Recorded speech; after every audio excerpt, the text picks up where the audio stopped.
ओम शांति।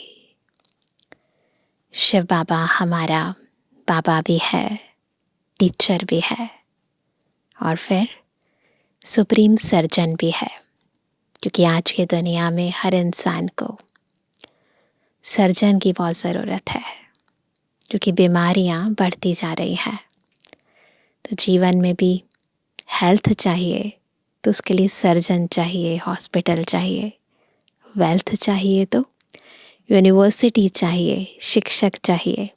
और हैप्पीनेस चाहिए तो माता पिता का प्यार चाहिए, घर चाहिए। और ये सब कुछ बाबा हमें देता है। एक में सर्व प्राप्तियों का सुख लेना हमें बाबा सिखाता है। आज की मुरली हमें सब बीमारियों से मुक्त कैसे रहना है, एवर हेल्दी कैसे बनना है, सिखा रही है। ध्यान से सुनेंगे।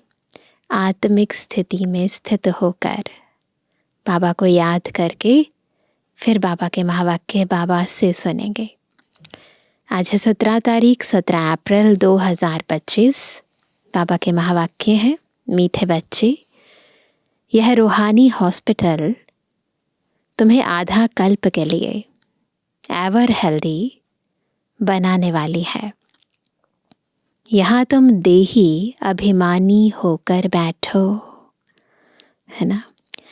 जब दुनिया में हॉस्पिटल्स में जाते हैं तो पूरा बॉडी कॉन्शियस हुए होते हैं, क्योंकि बॉडी की ही याद आती है। बॉडी का दर्द दुख स्मृति में आता है ना, बार बार खींचता है। परंतु ये है रूहानी हॉस्पिटल। यहाँ पहली कंडीशन है, देही अभिमानी होकर बैठो। प्रश्न है, धंधा आदि करते भी कौन सा डायरेक्शन बुद्धि में याद रहना चाहिए? उत्तर है, बाप का डायरेक्शन है। तुम किसी साकार व आकार को याद नहीं करो। एक बाप की याद रहे तो विकर्म विनाश हो। इसमें कोई ये नहीं कह सकता कि फुर्सत नहीं। सब कुछ करते भी याद में रह सकते हो। ओम शांति। मीठे मीठे रूहानी बच्चों प्रति बाप का गुड मॉर्निंग। गुड मॉर्निंग के बाद बच्चों को कहा जाता है, बाप को याद करो। बुलाते भी हैं, हे पतित पावन, आकर पावन बनाओ। तो बाप पहले पहले ही कहते हैं, रूहानी बाप को याद करो। रूहानी बाप तो सबका एक ही है। फादर को कभी सर्वव्यापी नहीं माना जाता है। तो जितना हो सके बच्चे पहले पहले बाप को याद करो। कोई भी साकार व आकार को याद नहीं करो सिवाय एक बाप के। यह तो बिल्कुल सहज है ना, है सहज। अगर आत्मिक स्थिति में है तो सहज है। जितना बॉडी कॉन्शियसनेस में है उतना डिफिकल्ट है। मनुष्य कहते हैं हम बिजी रहते हैं, फुर्सत नहीं। परंतु इसमें तो फुर्सत सदैव है ना। बाप युक्ति बतलाते हैं। यह भी जानते हो, बाप को याद करने से ही हमारे पाप भस्म होंगे। ये तो समझते हैं ना। मुख्य बात है यह, धंधे आदि की कोई मना नहीं है। वह सब करते हुए सिर्फ बाप को याद करो तो विकर्म विनाश हो। यह तो समझते हैं हम पतित हैं। साधु संत ऋषि मुनि आदि सब साधना करते हैं। साधना की जाती है भगवान से मिलने की। सो जब तक उनका परिचय ना हो तब तक तो मिल नहीं सकते, है ना। किसी के बारे में आपको कुछ पता ही नहीं है, इंट्रोडक्शन ही नहीं है, तो मिलोगे कैसे? तुम जानते हो बाप का परिचय दुनिया में कोई को भी नहीं है। देह का परिचय तो सबको है। बड़ी चीज का परिचय झट हो जाता है। आत्मा का परिचय तो जब बाप आए तब समझाए। आत्मा और शरीर दो चीज़ें हैं। आत्मा एक स्टार है और बहुत सूक्ष्म है, उनको कोई देख नहीं सकते। तो यहाँ जब आकर बैठते हैं तो देही अभिमानी होकर बैठना है। यह भी एक हॉस्पिटल है ना, आधा कल्प के लिए एवर हेल्दी होने की। आत्मा तो है अविनाशी, कभी विनाश नहीं होती। आत्मा का ही सारा पाठ है। आत्मा कहती है मैं कभी विनाश को नहीं पाती हूँ, इतनी सब आत्माएं अविनाशी हैं। तो बाबा देखो बार बार हमें हमारे निज धर्म की, निज स्वरूप की स्मृति दिला रहे हैं और स्थिति में टिका रहे हैं कि स्मृति में लाओ मैं कौन हूँ, मैं कैसी हूँ। शरीर है विनाशी, अब तुम्हारी बुद्धि में यह बैठा हुआ है कि हम आत्मा अविनाशी हैं। हम 84 जन्म लेते हैं, यह ड्रामा है। इसमें धर्म स्थापक कौन कौन कब आते हैं, कितने जन्म लेते होंगे, यह तो जानते हो। 84 जन्म जो गाए जाते हैं ज़रूर किसी एक धर्म के होंगे, सभी के तो हो ना सके। सब धर्म इकट्ठे तो आते नहीं। हम दूसरों का हिसाब क्यों बैठ निकालें। जानते हैं फलाने फलाने समय पर धर्म स्थापन करने आते हैं, उसकी फिर वृद्धि होती है। सब सतो प्रधान से तमो प्रधान तो होने ही है। दुनिया जब तमो प्रधान होती है तब फिर बाप आकर सतो प्रधान सतयुग बनाते हैं। अभी तुम बच्चे जानते हो हम भारतवासी ही फिर नई दुनिया में आकर राज्य करेंगे और कोई धर्म नहीं होगा। सतयुग में और कोई धर्म नहीं होगा। तुम बच्चों में भी जिनको ऊंच मर्तबा लेना है वह जास्ती याद में रहने का पुरुषार्थ करते हैं और समाचार भी लिखते हैं कि बाबा हम इतना समय याद में रहता हूँ। कहीं तो पूरा समाचार लज्जा के मारे देते नहीं, समझते हैं बाबा क्या कहेंगे, है ना। परंतु मालूम तो पड़ता है ना, चाल से चलन से पता चल जाता है। स्कूल में टीचर स्टूडेंट्स को कहेंगे ना कि तुम अगर पढ़ेंगे नहीं तो फेल हो जाएंगे, तो बाबा भी कहते हैं। लौकिक माँ बाप भी वो भी तो कहते हैं ना, उनको भी पता चलता है, टीचर को भी पता चलता है और माँ बाप को भी पता चलता है। तो लौकिक माँ बाप भी बच्चे की पढ़ाई से समझ जाते हैं यह तो बहुत बड़ा स्कूल है, तो यहाँ तो टीचर भी बहुत बड़ा है ना, उसे पता नहीं होगा। यहाँ तो नंबरवार बिठाया नहीं जाता है, बुद्धि से समझा जाता है। नंबरवार तो होते ही है ना। अब बाबा अच्छे अच्छे बच्चों को कहाँ भेज देते हैं, वह फिर चले जाते हैं तो दूसरे लिखते हैं हमको महारथ ही चाहिए।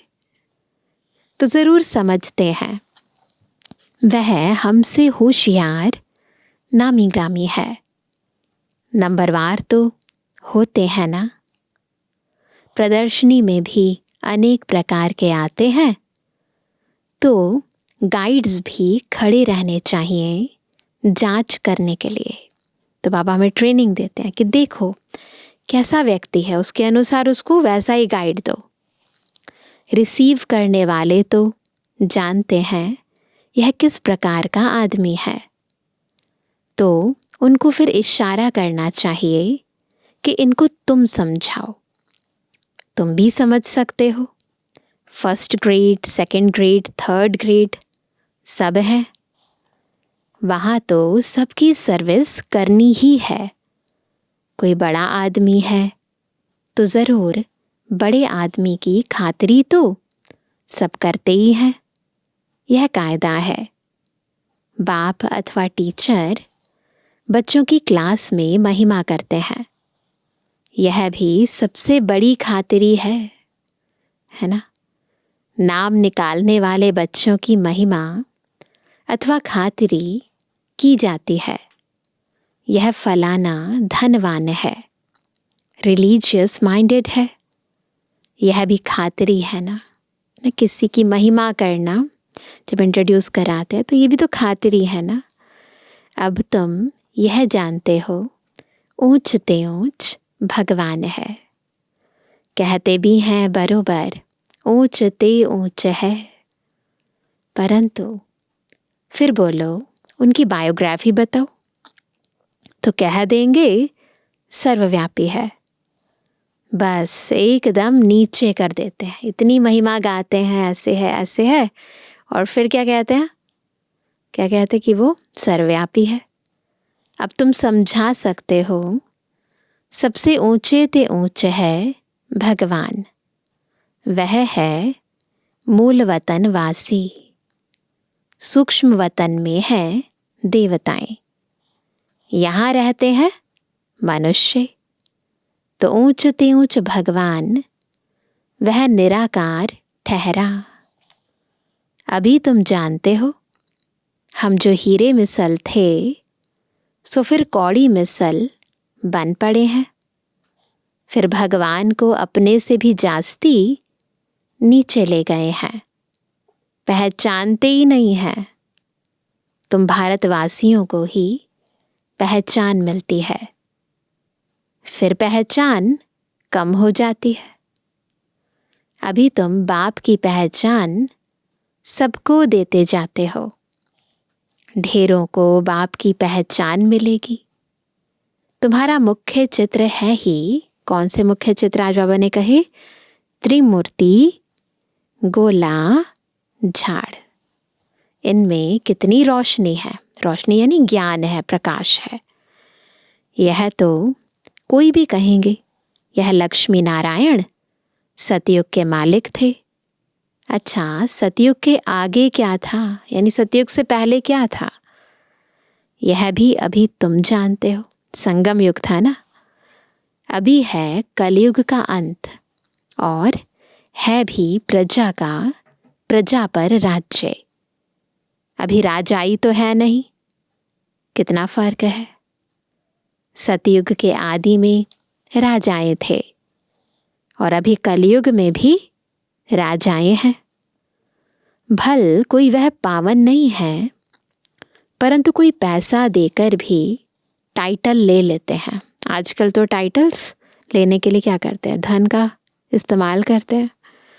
महाराजा तो कोई है नहीं, तो अंग्रेज़ों के टाइम पर भी ऐसे ही करते थे, टाइटल खरीद कर लेते हैं।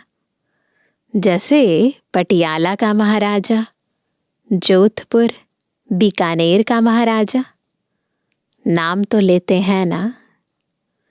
यह नाम अविनाशी चला आता है। पहले पवित्र महाराजाएं थे, अभी है अपवित्र। तो पहले पवित्र महाराजाएं थे सतयुग में, त्रेता में, द्वापर से अपवित्र राजाएं। राजा महाराजा अक्षर चला आता है। इन लक्ष्मी नारायण के लिए कहेंगे यह सतयुग के मालिक थे। किसने राज्य लिया, अभी तुम जानते हो राजाई की स्थापना कैसे होती है। बाप कहते हैं मैं तुमको अभी पढ़ाता हूँ, 21 जन्मों के लिए अब स्थापना हो रही है। अभी बाबा पढ़ा रहे हैं, जितना पढ़ते हैं, पढ़ाते हैं, जितना ज्ञान धारण करते हैं, सेवा करते हैं, उस हिसाब से पद निर्धारित हो जाते हैं। तो वह कहते मैं अभी बढ़ाता हूँ 21 जन्मों के लिए, वह तो पढ़कर इसी जन्म में ही बैरिस्टर आदि बनते हैं। तुम अभी पढ़कर भविष्य महाराजा महारानी बनते हो। ये अंतर है लौकिक और ये अलौकिक पढ़ाई या पारलौकिक पढ़ाई में। ड्रामा प्लान अनुसार नई दुनिया की स्थापना हो रही है। अभी है पुरानी दुनिया। भल कितने भी अच्छे अच्छे बड़े महल हैं, परंतु हीरे जवाहरातों के महल तो बनाने की कोई में ताकत नहीं है। सतयुग में यह सब हीरे जवाहरातों के महल बनाते हैं ना, बनाने में कोई देरी थोड़ी लगती है। यहाँ भी अर्थक्वेक आदि होती है तो बहुत कारीगर लगा देते हैं। 1-2 वर्ष में सारा शहर खड़ा कर देते हैं। नई दिल्ली बनाने में करके 8-10 वर्ष लगे, परंतु यहाँ के लेबर और वहाँ के लेबर्स में तो फर्क रहता है ना। ये तो बाबा के टाइम की बात है। अभी तो देखो सब झट से सब कुछ तैयार कर देते हैं, ऐसी टेक्नोलॉजी आ गई है। तो फिर सोचो सतयुग में कैसी स्थिति होगी। आजकल तो नई नई इन्वेंशन भी निकालते रहते हैं। मकान बनाने की साइंस का भी जोर है। सब कुछ तैयार मिलता है, झट फ्लैट तैयार, बहुत जल्दी जल्दी बनते हैं। तो यह सब वहाँ काम में तो आते हैं ना, तो ये साइंस काम में आएगी। यह सब साथ चलने हैं।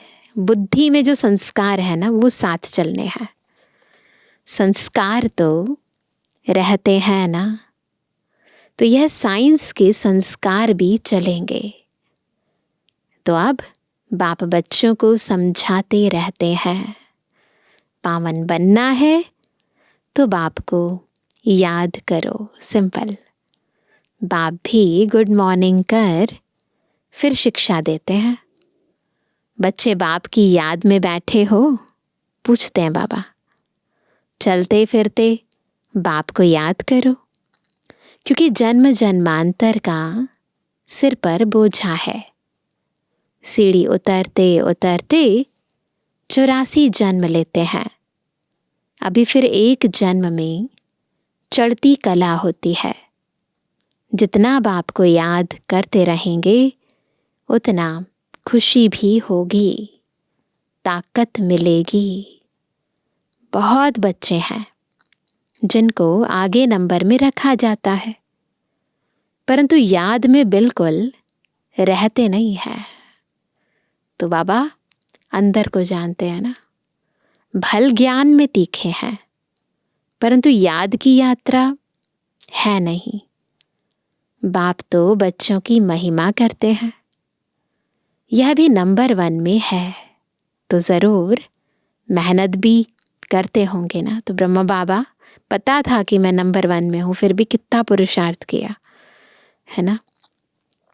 तुम हमेशा समझो कि शिव बाबा समझाते हैं तो बुद्धि योग वहाँ लगा रहेगा। यह भी सीखता तो होगा ना।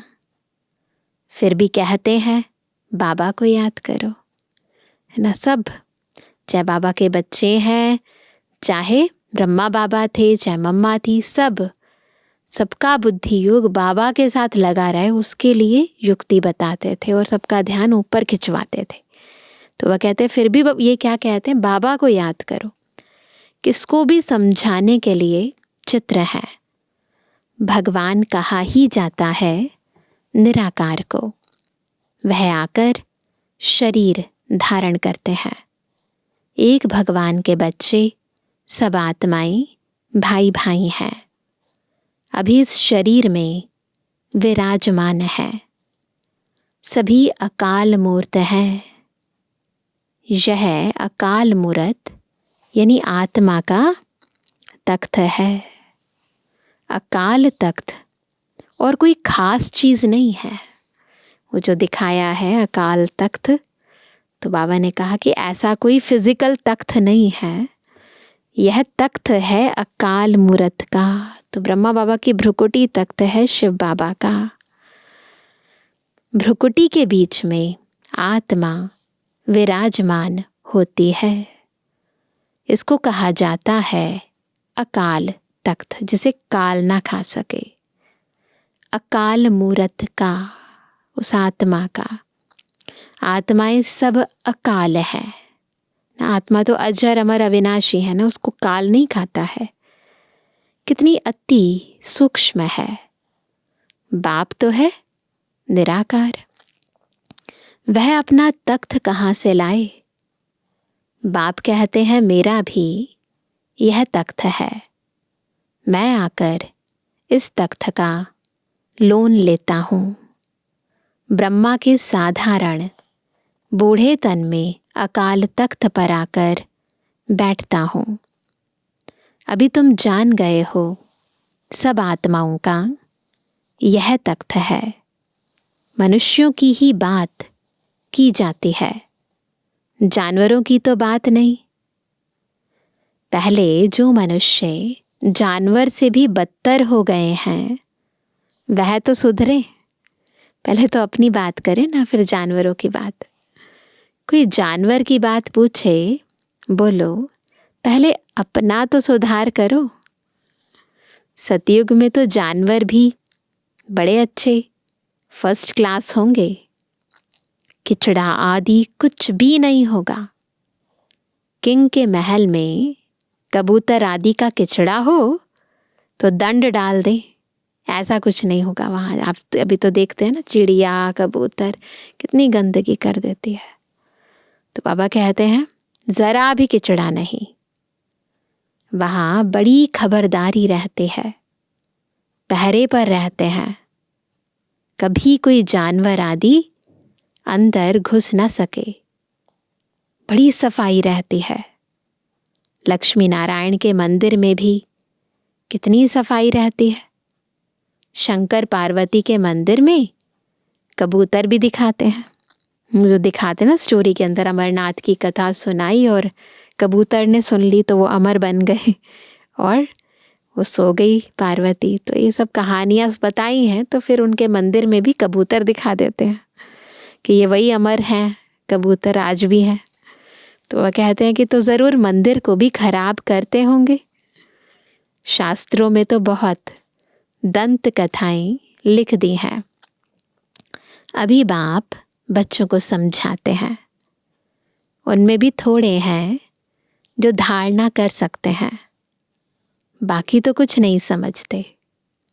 बाप बच्चों को कितना प्यार से समझाते हैं, बच्चे बहुत बहुत मीठे बनो, मुख से सदैव रत्न निकलते रहे। तुम हो रूप बसंत, रूप भी है और बसंत भी है, योगी भी है और ज्ञानी भी है। योग युक्त रहते हैं और फिर सबको ज्ञान भी मुख से सुनाते हैं। तुम्हारे मुख से पत्थर नहीं निकलने चाहिए। देभान की बातें, इन्हें पत्थर कहते हैं बाबा। आत्मा की ही महिमा होती है। आत्मा कहती है मैं प्रेसिडेंट हूँ, फलाना हूँ, मेरे शरीर का नाम यह है। अच्छा, आत्माएं किसके बच्चे हैं? एक परमात्मा के। तो ज़रूर उनसे वर्षा मिलता होगा। वह फिर सर्वव्यापी कैसे हो सकता है? वर्षा मिलता है ना, तो सब जगह कैसे है? फिर क्या होगा? सभी पिता हो गए या तो सभी भाई हो गए, है ना? तो बाबा कहते हैं पिता एक है, बाकी सब भाई हैं। तो भाई को भाई से वर्षा नहीं मिलता है, पिता से वर्षा मिलता है हर बच्चे को। तो इसीलिए बाबा ने कहा कि फिर वो सर्वव्यापी कैसे हुआ? सर्वव्यापी हुआ तो वर्षा किसको किससे मिलेगा? तुम समझते हो हम भी पहले कुछ नहीं जानते थे, अभी कितनी बुद्धि खुली है। तुम कोई भी मंदिर में जाएंगे समझेंगे यह तो झूठे चित्र हैं। 10 भुजाओं वाला, हाथी की सूंड वाला कोई चित्र होता है क्या? यानी कोई ऐसा मनुष्य होता है क्या जिसकी 10-10 भुजाएं हो, जिसकी जो नाक है वो हाथी की सूंड जैसी हो? तो वह कहते ये सब हैं भक्ति मार्ग की सामग्री, है ना। वास्तव में भक्ति होनी चाहिए एक शिव की, एक शिव बाबा की भक्ति होनी चाहिए, और किसी की भक्ति भी नहीं होनी चाहिए। जो सबका सदगति दाता है। तुम्हारी बुद्धि में है यह लक्ष्मी नारायण भी 84 जन्म लेते हैं, फिर ऊंचते ऊंच बाप ही आकर सबको सदगति देते हैं। उनसे बड़ा कोई है नहीं, शिव बाबा से बड़ा कोई भी नहीं है। यह ज्ञान की बातें तुम्हारे में भी नंबरवार धारण कर सकते हैं। धारणा नहीं कर सकते तो बाकी क्या काम के रहे। कहीं तो अंधों की लाठी बनने के बदले अंधे बन जाते हैं, यानी दूसरों को जो अज्ञानता में है, जो ज्ञान नेत्रहीन है, उनको ज्ञान देते देते खुद ही उनके जैसे बन जाते हैं। अज्ञानतावश हो जाते हैं, देह अभिमान में आ जाते हैं, विकारों के वशीभूत हो जाते हैं। तो बाबा कहते हैं खुद ही अंधे हो जाते हैं। तो बाबा कहते हैं कि गऊ जो दूध नहीं देती तो उसे पिंजरपुर में रखते हैं। जो गऊ दूध नहीं देती ना तो उसे पिंजरपुर में रखते हैं। यह भी ज्ञान का दूध नहीं दे सकते हैं। बहुत हैं जो कुछ पुरुषार्थ नहीं करते, समझते नहीं कि हम कुछ तो किसका कल्याण करें। तो बाबा कहते सेवा करना बहुत जरूरी है। अपनी तकदीर का ख्याल ही नहीं रहता है, बस जो कुछ मिला सो अच्छा। तो बाप कहेंगे इनकी तकदीर में नहीं है। अपनी सदगति करने का पुरुषार्थ तो करना चाहिए, सेवा करनी चाहिए ना। देही अभिमानी बनना है। बाप कितना ऊंचते ऊंच है, और आते देखो कैसे पतित दुनिया पतित शरीर में है। उनको बुलाते ही पतित दुनिया में है। जब रावण बिल्कुल ही भ्रष्ट कर देते हैं तब बाप आकर श्रेष्ठ बनाते हैं। जो अच्छा पुरुषार्थ करते हैं वह राजा रानी बन जाते हैं। जो पुरुषार्थ नहीं करते वह गरीब बन जाते हैं। तकदीर में नहीं है तो तदबीर कर नहीं सकते। तो किस्मत में ही नहीं है, तकदीर में ही नहीं है, तो फिर मेहनत नहीं करते हैं। कोई तो बहुत अच्छी तकदीर बना लेते हैं। हर एक अपने को देख सकते हैं कि हम क्या सर्विस करते हैं। अच्छा मीठे किसी के लिए जवानी बच्चों पितृवानी बाप दादा का दिल जान सको प्रेम से नंबरवार प्रसाद अनुसार यादगार और गुणवानी। रूहानी बच्चों की रूहानी बाप दादा को गुड मॉर्निंग, नमस्ते नमस्ते नमस्ते। धारणा के लिए मुख्य सार पहला, रूप बसंत बन मुख से सदैव रत्न निकालने हैं। बहुत बहुत मीठा बनना है। कभी भी पत्थर यानी कटु वचन नहीं निकालना है। दूसरा, ज्ञान और योग में तीखा बन अपना और दूसरों का कल्याण करना है। अपनी ऊंच तकदीर बनाने का पुरुषार्थ करना है। अंधों की लाठी बनना है। वरदान है त्रिस्मृति स्वरूप का तिलक धारण करने वाले। कौन सा तिलक? दुनिया में दिखाते हैं ना, 3 तिलक लगाते हैं, कई बारी लाइन ऐसे भी लगाते हैं और ऐसे भी। तो बाबा कहते त्रिस्मृति स्वरूप का तिलक धारण करने वाले संपूर्ण विजयी भव। तो कौन सी है वो 3 स्मृतियां? याद है सभी को?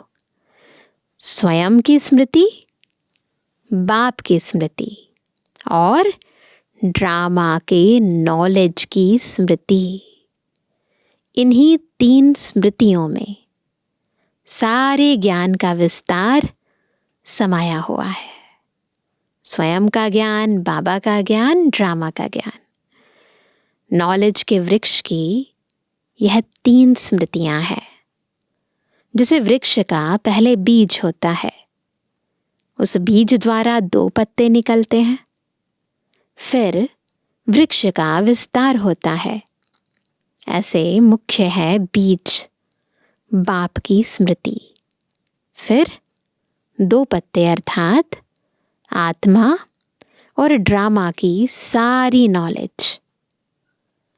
इन 3 स्मृतियों को धारण करने वाले आत्मा, परमात्मा और ड्रामा, तो इनको धारण करने वाले स्मृति भाव व संपूर्ण विजयी भाव के वरदानी बन जाते हैं ना। उन्हें स्मृति स्वरूप बन जाते हैं वो, और जैसे कि वरदान मिल जाता है उन्हें, और सफलता उनके कदम चूमने लगती है और विजयी बन जाते हैं हर चीज़ में। तो इम्पॉर्टेंट है ये 3 स्मृतियाँ, स्व की स्मृति, बाबा की स्मृति और ड्रामा की स्मृति। स्लोगन है प्राप्तियों को सदा सामने रखो, बुद्धि में सामने रखो, तो कमज़ोरियाँ सहज समाप्त हो जाएंगी। बहुत अच्छा तरीका है कि प्राप्तियों को सामने रखो। आज का अव्यक्त इशारा, कंबाइंड रूप की स्मृति से सदा विजयी बनो। संगम युग पर ब्रह्मा कुमार, ब्रह्मा कुमारी अकेले नहीं हो सकते। सिर्फ बाप के साथ का अनुभव, कंबाइंडपन का अनुभव इमर्ज करो। ऐसे नहीं कि बाप तो है ही मेरा, साथ है ही नहीं। साथ का प्रैक्टिकल अनुभव इमर्ज हो तो यह माया का वार नहीं होगा। माया हार खा लेगी। सिर्फ घबराओ नहीं, क्या हो गया। हिम्मत रखो, बाप के साथ को स्मृति में रखो, तो विजय आपका जन्म सिद्ध अधिकार है। हिम्मत रखो और बाबा का साथ रखो, फिर देखो माया भाग जाएगी और विजय हमारा जन्म सिद्ध अधिकार स्पष्ट नजर आएगा। अच्छा, ओम शांति।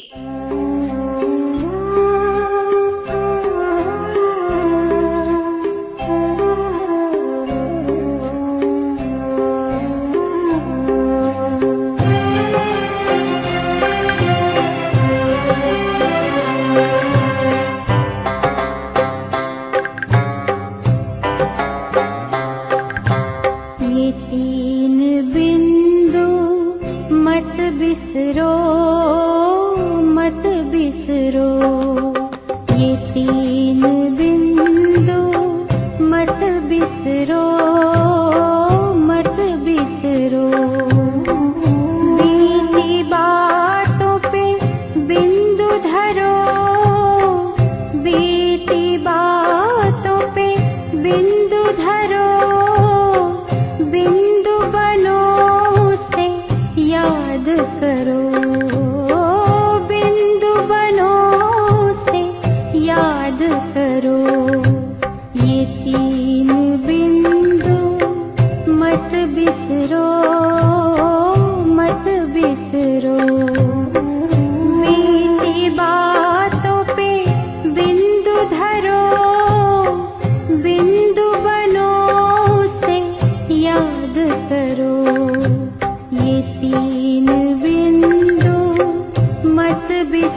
श्रृंगार, बिंदु को कर जी भर प्यार, बिंदु में दो विश्व विसार, बिंदु में अपना संसार, बिंदु संग रहो ना किससे डरो, बिंदु संग रहो ना किससे डरो, ये तीन बिंदु मत बिसरो, मत बिसरो, ये तीन बिंदु मत बिसरो, मत बिसरो। बीती बातों पे बिंदु धरो, बिंदु बनो से याद करो, ये तीन